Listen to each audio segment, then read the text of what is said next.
It's like a DJ Khaled song at this point. Another one. I got a story for you about weather and like why I'm so anxious about it sometimes, so it might be kind of long. So some of you may know that I wanted to be a meteorologist before I wanted to be a teacher. So I've always just like understood weather and loved it and been very interested in it. Growing up in Alabama, you experience a lot of rough weather. We have a lot of rain, a lot of thunderstorms, a lot of hurricanes, and as of lately, we've had a lot more tornadic activity. Now, if you've ever heard me talk about a level 1 trauma is a traumatic experience that has happened one time. So it's one thing, one time, and usually when I'm explaining it, I compare it to weather, like a natural disaster. Well, that's because my level 1 trauma came from a tornado. So on Christmas Day 2012, my sister-in-law was supposed to be getting engaged and they were going to come to our house for an after party. So I had already heard the weather people talking all week about a severe weather event, but I just, listened but didn't take it that seriously. I was chopping strawberries in my kitchen and all of a sudden the tornado warnings started going off, our lights started flickering. I ran in to watch our local news people basically pleading for people in my area to get into a safe spot. We had probably like 6 people at our house already. My husband looked out our back French doors and literally saw the funnel cloud coming right at us. We shoved everyone into our little closet underneath the stairs, and the freight train sound started shaking our house, and then all of a sudden it went quiet.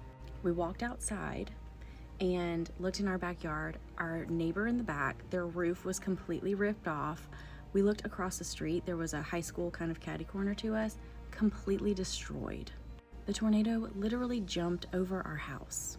I had never been so afraid and grateful at the same time. One of my best friends lost his home completely, and I felt helpless because that was our community. So I decided to kind of turn things around and went around and collected wood from some of the damaged homes and painted crosses on them and did artwork with crosses on them, and I sold them, and I gave 100% of the profit back to helping our friends' family pay their insurance deductible.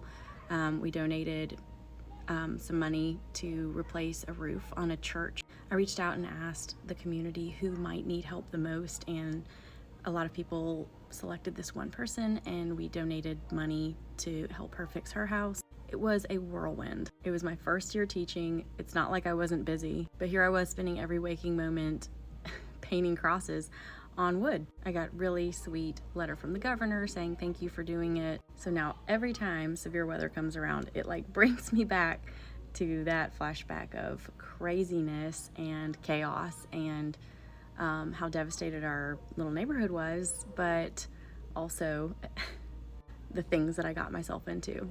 I always seem to get myself into crazy things, but it always turns out decent. So anyways, that is my weather story and why I pay so much attention to the weather. I hope everyone has a great day and stay weather aware.